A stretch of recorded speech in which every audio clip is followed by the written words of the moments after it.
I read a really interesting article the other day by our next guest, Roy Eappen, a practicing endocrinologist in Montreal and a senior fellow at Do No Harm, about how most transgender kids turn out to be gay. And Roy Eappen joins us in the program. Thank you for coming on with us. Hello. Yeah, we appreciate you coming on. So, tell us about this finding here. I was fascinated to know that. What does this mean for our labeling of transgender dysphoria, and other things like that? So those were based on a whole bunch of studies done by several people, but one of them is Dr. Ken Zucker here in Canada, which looked at what happened to kids who had gender dysphoria and what happened to them over time.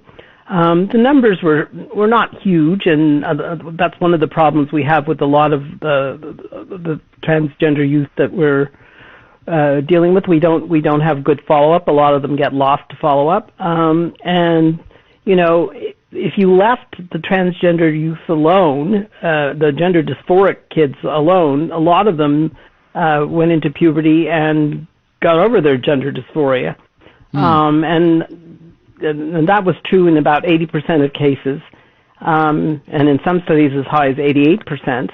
And then if you looked at what happened to those kids, about 2/3 of them turned out to be gay.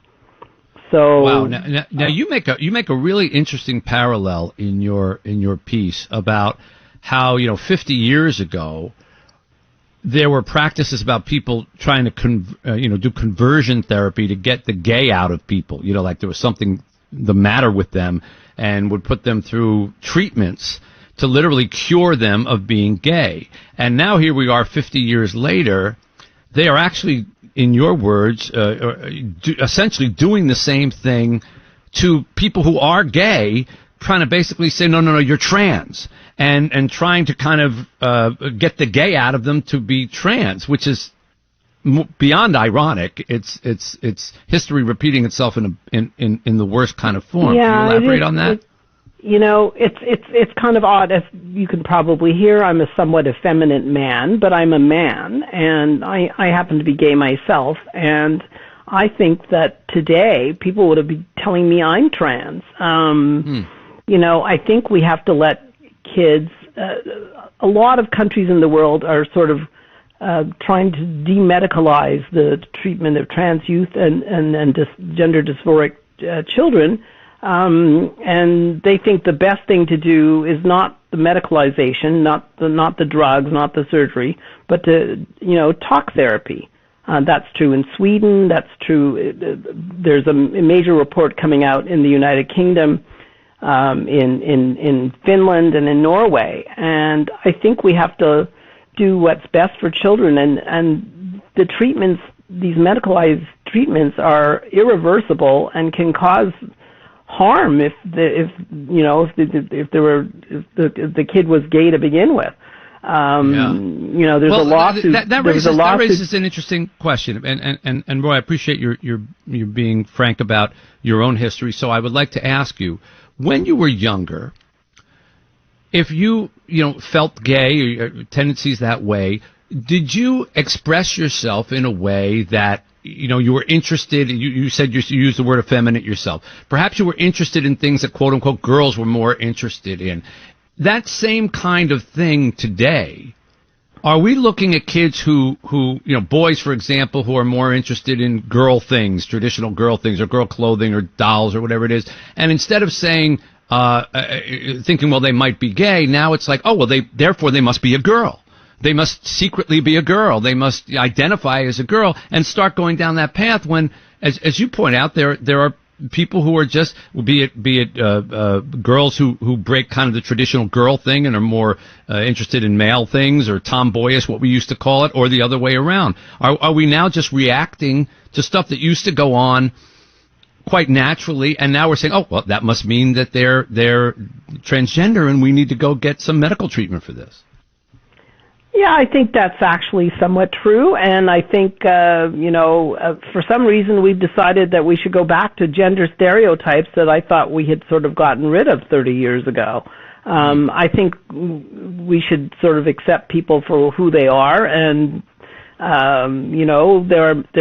are men who have somewhat more female tendencies but are still men, and there are women who have more male tendencies and they're still women.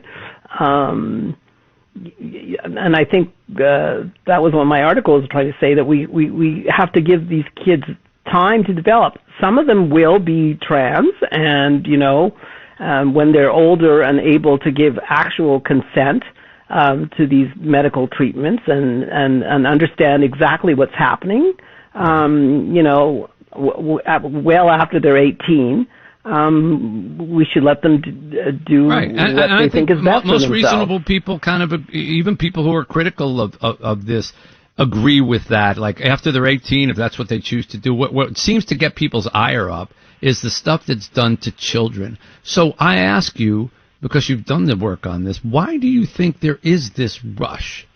Why do you think there is such effort by adults to push the trans, not only the agenda, but the actual actions, the blockers, the puberty blockers, the medical treatments by adults? Where is that rush coming from?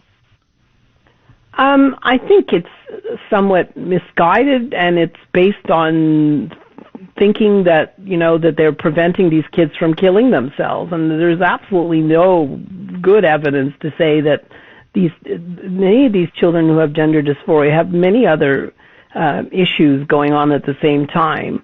And, most of the studies are not showing any difference in suicide rate or self-harm from these treatments. So I think people genuinely believe that they're trying to prevent kids from harming themselves, but I don't think that's what's happening.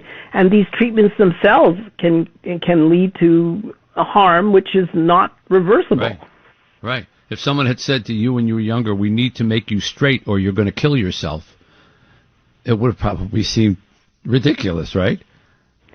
I was lucky. My parents, who are, very religious Christians, they accepted me the way I was, and my friends and everyone around me accepted me the way I was, and I've had a good life, and I want other children to have the same experience of having a good life.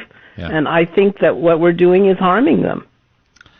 It was a fascinating article to read, and the research that you cited in there is interesting for people to find as well. Go look it up on the web.